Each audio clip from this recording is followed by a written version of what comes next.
He's always been cocky. Always. The conversations me, him, Wendy used to have on set, it's the same. Steve Harvey has just been hit with a multi-million-dollar lawsuit. So, Steve Harvey's production company is being sued for harassment of a former guest. Steve has always been the same. He hasn't changed. The same Steve that went to go watch Mark Curry do his whole sitcom and then stole everything Mark Curry had. Now Steve got a sitcom where he the principal. Remember that 90s gem, The Steve Harvey Show? If you do, then you've got to recall Terri Vaughn. She's the talented actress who brought the unforgettable character of Levita Alize Jenkins to life. Excuse me? You can't just go barging up in there. This is the principal's office. In a recent interview with Comedy Hype, actress Terri Vaughn spilled some piping hot tea about Steve Harvey, suggesting that his cocky attitude has been a constant throughout his career. Vaughn reminisced about her time on The Steve Harvey Show, sharing that the conversations on set were often punctuated by Steve's unwavering cockiness. She revealed, Steve's always been cocky. Always. The conversations me, him, Wendy used to have on set, it's the same. Steve Harvey's career has seen highs and lows, with moments of immense success and relevance. But Vaughn noted that his recent endeavors might not be resonating with audiences in the same way they once did. I think he's still that same smart Steve. He's still that. But now you're also seeing another side of him that he never had to show. Anyway, the talk show host Steve has long been rumored to possess a streak of meanness. In a 2022 episode of the Smartless podcast, Kenan Thompson found himself sharing an interesting anecdote about his interactions with Steve Harvey, hinting at yet another instance where Steve may not have been the most affable individual. During the podcast conversation with hosts Jason Bateman, Sean Hayes, and Will Arnett, the topic turned to Kenan's impersonation of Steve on the comedy scene. When Will Arnett mentioned that Steve was one of his favorite characters portrayed by Kenan, the Nickelodeon alumnus didn't hold back about the initial response from the judge, Steve Harvey star. Steve Harvey didn't love it in the beginning, Kenan said on the podcast. I know him, so he would definitely send messages through mutual friends or just through the press. Like, tell the little fat boy to knock it off. Despite Steve's less than enthusiastic reception of the impersonation, Kenan didn't back down. In fact, he decided to expand on it, adapting it to suit whatever Steve Harvey was up to next, such as when he ventured into projects like Little Big Shots. I never stopped, he continued. As soon as he does something, whenever he steps away from Family Feud and does something else, I'm on that too. If you're on the radar, you're on the radar. Interestingly, Kenan had previously discussed Steve's reaction to his impersonation in an interview with The Hollywood Reporter. Steve wasn't overly excited about it in the beginning, but he grew to love it. I don't do it out of any malice, he told the outlet in July 2020. He told me in different ways, or he'd say it on his radio show, and then people would call me and be like, hey, Steve Harvey's talking about you this morning on the radio. And I'd be like, all right, well, I'm sure he'll settle down once he realizes that I'm not attacking him. As fans may know, Kenan first crossed paths with Steve when he appeared on Steve's sitcom, The Steve Harvey Show, where he played a character named Junior from 1996 to 1998. In 2017, Kenan was a guest on Steve's self-titled talk show, and they hashed it out with friendly banter. You don't know the phone calls you put in my life, Steve told Kenan. Man, Steve, did you see Kenan last night? I didn't see Kenan last night. Boy, he did your last night. Over the years, the duo has shared other tidbits about their playful interactions. I just saw Steve when we were shooting Bring the Funny, and he was on the next stage doing Family Feud, Kenan said per Essence. I sat down with him and he was like, you better watch yourself. I love Steve. I've known him for a super long time. The feeling sounds mutual. We all know Kenan's career is alive and well because of me, Steve jokingly said on Extra. I want to kick his but it's pretty funny. I call Kenan all the time and say, hey man, send me half your check because I'm half the reason you're here. However, if you think that's the extent of Steve's disturbing behavior, you are in for a rude shock. Unhesitant to delve into controversial subjects that may discomfort some, Katt Williams has openly addressed issues that have seemingly incurred the displeasure of certain factions within the industry. Multiple incidents indicate that Hollywood might be actively seeking to distance itself from Katt, possibly in response to his unwavering and unyielding stance on these matters. Why? Because ain't nobody gonna sleep with him. You only got Tiffany Haddish. She been doing comedy since she was 16. You often hear that truly understanding the inner workings of an industry requires first-hand experience. Comedian Katt Williams recently provided some intriguing insights that shed light on this notion. Williams hinted at significant revelations concerning many black artists' careers. Those are just facts, sir. How many is that total? 9. So you've done 9 Yeah. filmed comedy stand-up specials. Without ever getting financed or having a deal. Katt's disclosure about his former idol might be surprising to some, but the subsequent revelation is even more shocking. He asserted that Steve Harvey, a favorite among many, has purportedly made a deal involving his soul with Hollywood. I think Steve Harvey's some stand-up man. No, he kissed this old girl who owned TV One. He used to kiss her. That's how he had the radio. Undoubtedly, Katt Williams is widely recognized as one of the funniest comics of his generation, celebrated for his unfiltered humor and dynamic performances in hit stand-up specials. Despite his talent and status among Hollywood's comedy elites, Williams hasn't attained the same level of mainstream exposure as some of his peers. A supporter noted, unlike Kevin Hart, he hasn't embraced leading roles in blockbuster movies, and he doesn't host a show like Steve Harvey. Being hopeless, he once even said, "I'm just going to go ahead and announce my retirement from stand-up. I'm kind of done. I've already discussed it with my kids. I wasn't really going to do it on a Seattle street. I was going to Los Angeles and do it in the offices of ICM or Live Nation." For a while, there were rumors suggesting that Williams had been blacklisted from the industry, prompting inquiries into why he hadn't reached the same level of success as figures such as Steve Harvey. It's noteworthy that Williams and Harvey have had a strained relationship for over a decade, and there appears to be a substantial reason behind their ongoing discord. Well, to be honest with you, Frankie, I didn't know nothing about this concept. When the promoter told me about it in October, I shot it down, because that ain't how I've ever promoted a show. To trace the origins of their feud, we must revisit December 2008, when Katt Williams publicly criticized Steve Harvey before a Christmas season show. This incident marked the initiation of their conflict, which has endured for over a decade. It's worth noting that both Katt Williams and Steve Harvey have been involved in disagreements with other comedians, and this particular instance was no exception. Even one internet user wrote, "I think real comedians are born with the talent to make people laugh and to be funny. It's not something that someone can teach you that can give you pointers. Kay can just be present and make you laugh without saying a word. Now that's a comedian." Another one added, "I love Katt and I don't doubt his word one bit." However, Steve has never claimed to be a saint and has spoke on his past multiple times. Who he was in his past is not who he is today. Fact, he was an @SS hat. Fact, he learned the hard way and consciously took the necessary actions to better himself, just the same as many do, and many more really should. The genesis of their feud can be traced back to a public challenge by Katt Williams. He boldly asserted that he could surpass Steve Harvey and claim the title of the King of Comedy during an upcoming New Year's Eve show where both comedians were headlining.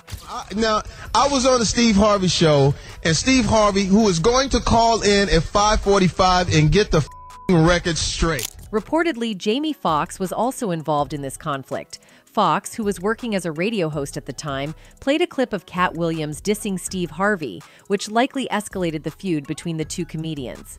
"I want to apologize for what's going to happen," Williams said of the joint comedy gig. "But the second that you get on stage, I need you to understand that that's your final time as the King of Comedy.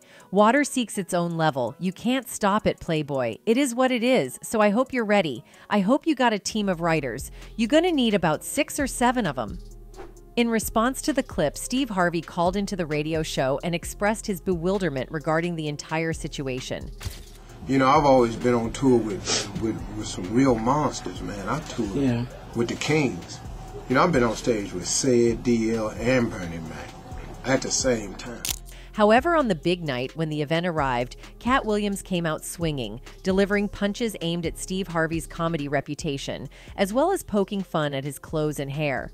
Addressing the crowd, Cat Williams likely had some sharp and humorous remarks to make about Harvey during his performance. He said, "Please give it up for Steve Harvey. He's one of the best we've ever had," Williams told the crowd.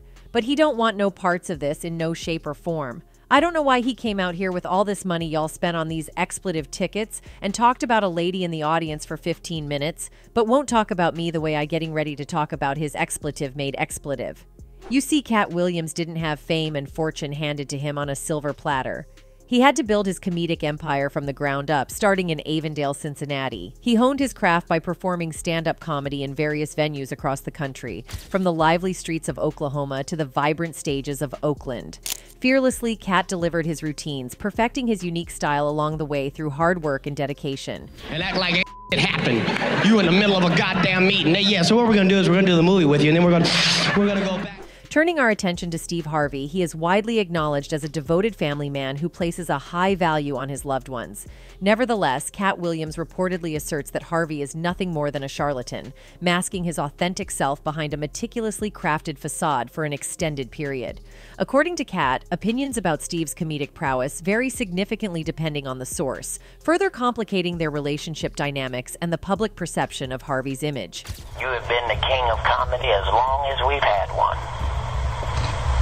Matter of fact, the whole phrase, king of comedy, can be attributed that you get. Certainly, Cat Williams has built a reputation not only for his comedic talents, but also as a notable whistleblower in Hollywood. He has been outspoken about various issues and controversies within the entertainment industry, bringing attention to matters that are often left unspoken or overlooked. A doing drugs in the ATL, the at least excuse himself, go to the bathroom or some shit. According to Cat Williams, Steve Harvey's reputation may not be as positive as it appears to some. Depending on who you speak to, Harvey is either celebrated as one of the funniest individuals on the planet or viewed as a celebrity with a less than stellar reputation. Williams has claimed that Harvey has some skeletons in his closet, including rumors of mistreatment towards his staff.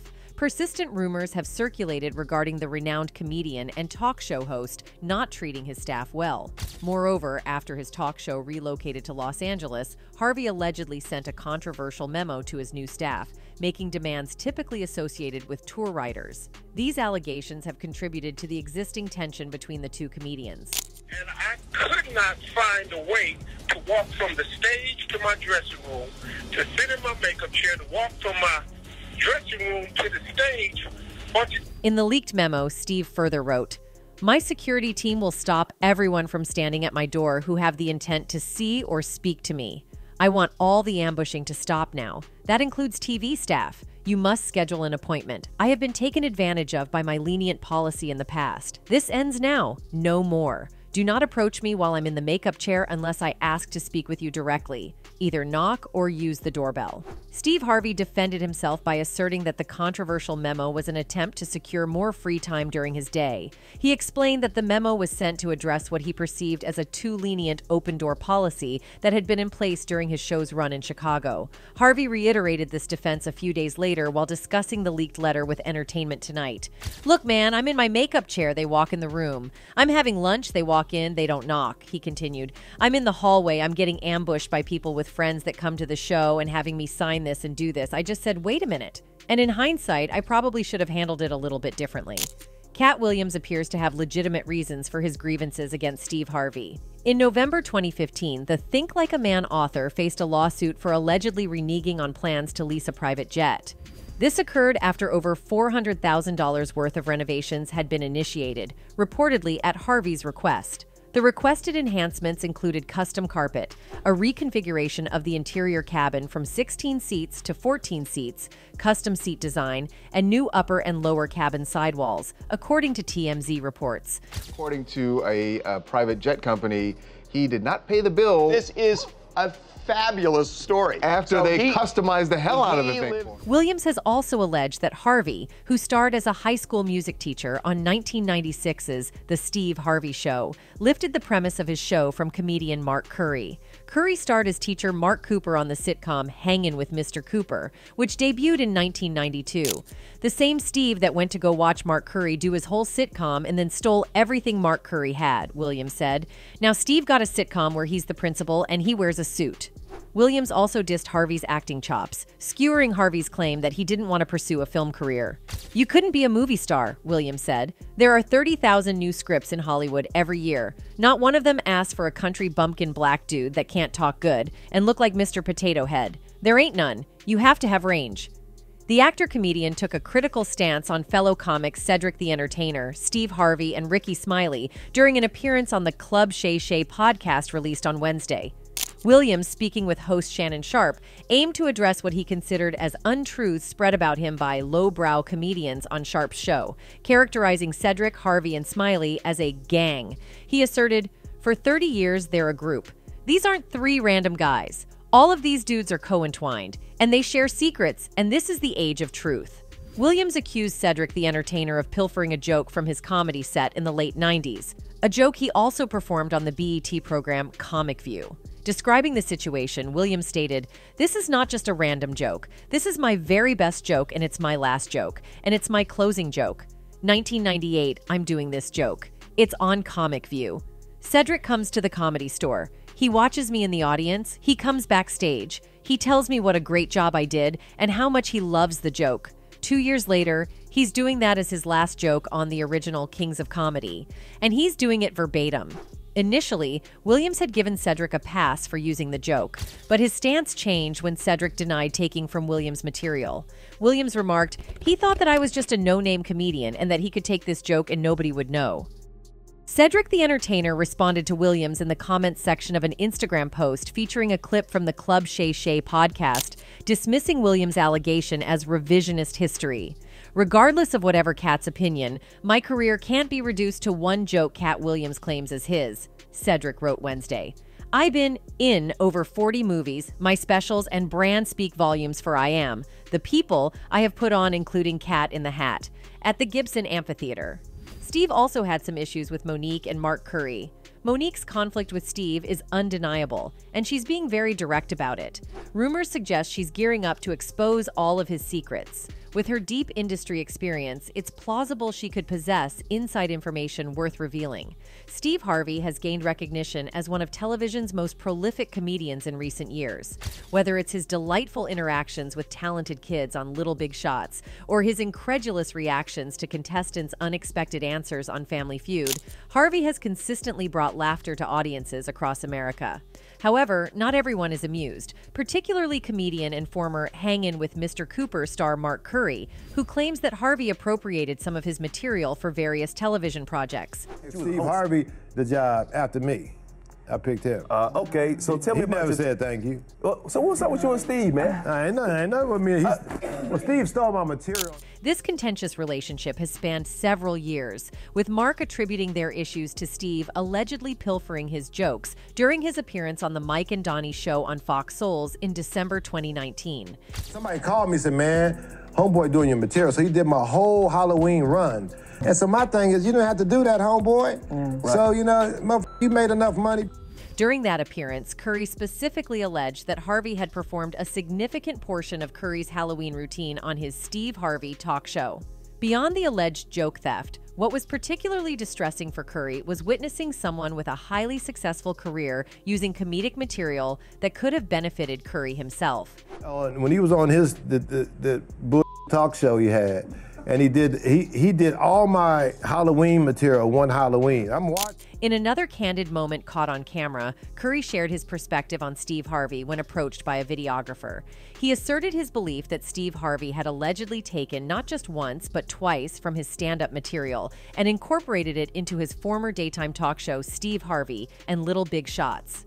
He said, "He used my material on both his platforms after I saw him. I talked to him at Def Comedy Jam 25 in 2017, and I said, 'Man, you're using my material. You're taking money out of my pocket. You made enough money. You're very wealthy. You don't have to take it from me.'" Just a few days after Mark made his allegations about Steve Harvey appropriating his material, the host of Family Feud chose to address the issue. In a new interview with TMZ, Steve Harvey vehemently denied the accusations, stating that he did not take any of Mark's jokes. "I'm getting sick of this right here. Mark Curry needs to grow up," Steve began. Steve Harvey ain't been on a stage since 2015. Ask Mark Curry what joke he's talking about. When the interviewer revealed that Mark had said Steve used his joke on Little Big Shots, Steve replied, "Are you kidding me? Get a life, get a career," Steve later said. "I've never stolen a joke in 35 years." Steve Harvey has skyrocketed to fame with his stand-up comedy and daytime talk shows, but not everyone is singing his praises. Surprisingly, Samuel L. Jackson isn't exactly hopping on the Steve Harvey fan train. In an industry where camaraderie among black celebrities is often celebrated, the dynamic between Harvey and Jackson is more akin to oil and water. While there's plenty of examples of strong bonds between stars like Samuel and the late Bernie Mac or Steve and Martin Lawrence, the relationship between Harvey and Jackson is a whole different story. It's as if they just don't quite click, with a noticeable wariness lingering between them.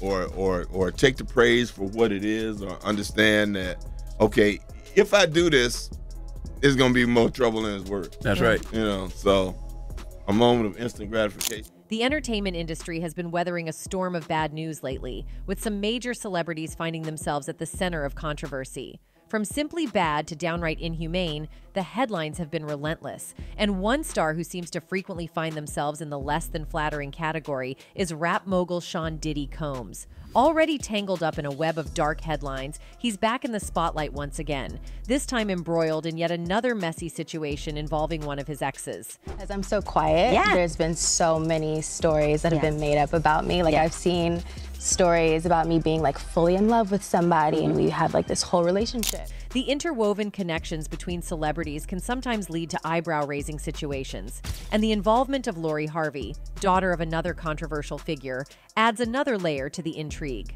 Rumors suggest that her previous ties with Diddy might not have been entirely conventional, especially considering the proximity to her former flame, Diddy's son. It's a scenario that many would find undeniably peculiar. Speculation now swirls that Lori's relationship with Diddy could have been a means for him to settle some undisclosed debts, not necessarily those of her father's, but possibly her own. While Lori's stunning looks and connections to successful individuals might suggest she had her pick of partners, her involvement with Diddy might have stemmed more from business than genuine affection. This revelation about Diddy and Lori's relationship adds a new dimension to the tangled web of celebrity interactions. And speaking of revelations, Cat Williams has recently dropped a bombshell about another beloved figure, Steve Harvey. According to Williams, Harvey allegedly made a pact involving his soul with Hollywood, a claim that has undoubtedly left many fans stunned and curious about the depths of the entertainment industry's secrets. I think Steve Harvey some stand-up motherfucking man. No, he kissed this old girl who owned TV One. He used to kiss her. That's how he had the radio. So it seems Steve's ascent to stardom might have played a role in potentially impacting Lori's future. Recently, Suge Knight, a heavyweight in the industry who witnessed Diddy's rise to fame, dropped some bombshells. He insinuated that Diddy has a team to cover up his messes whenever he slips up, and guess who he implicated? You guessed it, Lori's father, Steve Harvey. This former Death Row Records mogul didn't just casually mention Steve Harvey's name as a potential fixer for Diddy, he also hinted at a paper trail connecting Diddy's PR cleanups back to Steve. Now, why would a successful celebrity like Steve stoop to the level of cleaning up someone else's messes, especially when that person, who's roughly the same age as Steve, is dating his daughter? That's the million-dollar question. What's up, boy? My man. Appreciate you, man. It appears that according to some self-appointed sleuths on social media, Steve might be deeply entangled with Diddy, and not in a positive light. Here's the scoop. Harvey is undeniably a powerhouse in the industry, and one would assume that would exempt him from having to answer to other entertainers. However, it seems Diddy might be the exception to that rule. Recent reports suggest that Steve might be following orders from the notorious CEO, to the extent that even his own family members aren't immune. Yes, you read that correctly. These allegations don't just revolve around Steve, they also involve his daughter. Over time, there have been murmurs suggesting that Steve Harvey could have been doing Diddy's bidding. I'm not doing anything that's going to compromise my peace and happiness. It seems those rumors were more than just hearsay. Recently, amidst the ongoing Tupac saga, Suge Knight, Diddy's longtime adversary, unleashed some bombshells, including revelations about Steve Harvey. Knight questioned the authenticity of the love that the celebrity host professed for the legendary rapper, sparking considerable controversy. Knight portrayed Harvey not merely as a casual associate of Diddy's, but as someone who turned it into a lucrative sideline. He also implied that Harvey was shielding an individual widely suspected to be involved in the demise of the All Eyes on Me artist, intensifying the drama even further. If you love Pac so much, how you with the mother everybody say got something to do with the first get down that happened to Pac in New York, then the second one. Since you want to bring up the sorcerer. In further unraveling the complex narrative, Knight unveiled Harvey's apparent disregard for Tupac's legacy by downplaying the significance of the infamous East Coast-West Coast feud. This feud not only profoundly impacted Tupac's life, but also claimed the lives of several others, including Biggie Smalls. Yet, Steve appears to have persuaded the public that Diddy bore no responsibility for the violence and turmoil that ensued during that tumultuous period. It appears that cleaning up messes was just the tip of the iceberg for Steve's role with the business mogul. There are suggestions that he might have been tasked with much more, such as allegedly offering up his own daughter to Diddy. What's even more startling is that Lori's relationship with Diddy might not have been for the reasons the public initially believed. The model and entrepreneur recently addressed these rumors in an interview with E! News, disclosing that she often hears claims about being in a relationship with someone whom she hasn't even met in person. Like, I've seen stories about me being like fully in love with somebody and we have like this whole relationship, and I'll see the guy and I'm like, I've actually never even met him before. Moreover, Steve's recent post raised questions about his relationship with Bernie Mac. Over the past decade since his passing in 2008, Bernie Mac fans have been uncovering surprising details about his professional relationship with fellow comedian Steve Harvey. Despite the perception that the two original kings of comedy were close friends, many have been shocked to learn allegations that the host of Family Feud reportedly appropriated Mac's jokes and even tried to have him ousted from a movie role. The allegations of joke theft resurfaced following Cat Williams' candid interview on Club Shay Shay in January. This resurgence occurred months after Harvey faced criticism over rumors of his wife, Marjorie, supposedly being unfaithful and seeking a divorce. Harvey appears to be focused on moving forward and leaving the past behind, as indicated by his most recent post.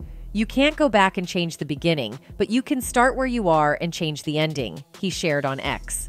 While this post garnered praise from many social media users, there's one individual who appears unable to let go of the past. "That's what you did with the Mac and y'all forgot about that," the user wrote. But Harvey's post did receive some praise from others who said, "I know that's right, and you're the author of your own story. Write a new chapter and rise above the past negativity." The purported beef between Harvey and the Chicago native has been a topic of discussion among many entertainers and fellow comedians who admired both of their comedic talents. Allegedly, the two did not see eye to eye during the tour for the original Kings of Comedy film alongside Cedric the Entertainer and D.L. Hewley in 2000. More than a decade later, reports emerged that the star of the Steve Harvey shows was competing for Mac's role in Ocean's 11. Harvey was supposedly willing to accept less pay than Mac to portray the role of the blackjack-dealing con man Frank Catton. "In this Hollywood game that we're in, it's a cold game," Bernie reportedly expressed in a 2003 interview with Ebony magazine. "And the sad thing about it is all of us are doing well, so I don't really see the problem." So all these revelations may create a difficult situation for Harvey. That's it for today. See you in the next video. Until then, goodbye.